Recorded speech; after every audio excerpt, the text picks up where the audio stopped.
Piyush Goyal, SEZ नीति से रोजगार और किसानों को नए अवसर।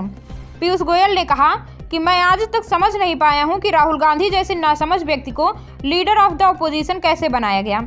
कांग्रेस पार्टी यह क्यों नहीं समझ पा रही है कि ऐसा व्यक्ति जिसे न अर्थव्यवस्था की समझ है और जिसके पास सिर्फ झूठ, फरेब, बयानबाजी और ट्वीट्स के अलावा कुछ भी बताने को नहीं है, वह सच्चाई से कोसों दूर रहता है। भारत की कॉटन उत्पादन क्षमता भी बढ़ेगी और उसकी मांग भी बढ़ेगी।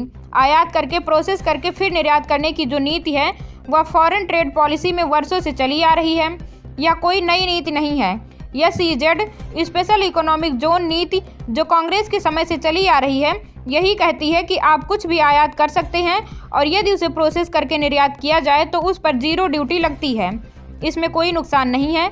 इससे लोगों को रोजगार मिलेगा, किसानों के बच्चों को भी रोजगार मिलेगा और किसानों के लिए भी अपार संभावनाएं पैदा होंगी। कर पाएगा। तो मैं आज तक ये समझ नहीं पाया हूं कि राहुल गांधी जी को इतने नासमझ व्यक्ति को लीडर ऑफ ऑपोजिशन कैसे बनाया गया।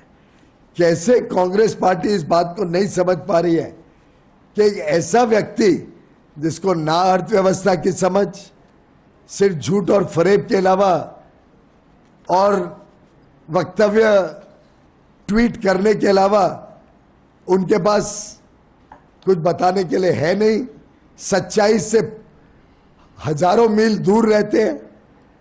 भारत की तो कॉटन की क्षमता भी बढ़ेगी, कॉटन की रिक्वायरमेंट भी बढ़ेगी और ये जो नीति है आयात करके, प्रोसेस करके निर्यात करना, ये फॉरेन ट्रेड पॉलिसी में सदियों से चले आ रही है, कोई नई नहीं है। एसईजेड पॉलिसी जो, और ये दोनों चीजें, foreign trade policy, SEZ policy, Congress के जमाने से यही है कि आप कुछ भी चीज आयात कर सकते हैं, यहां प्रोसेस करके एक्सपोर्ट करें तो जीरो ड्यूटी पे आती है।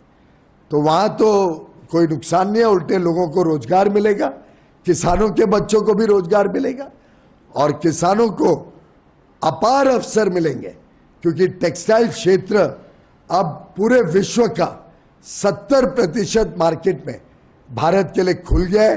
भारत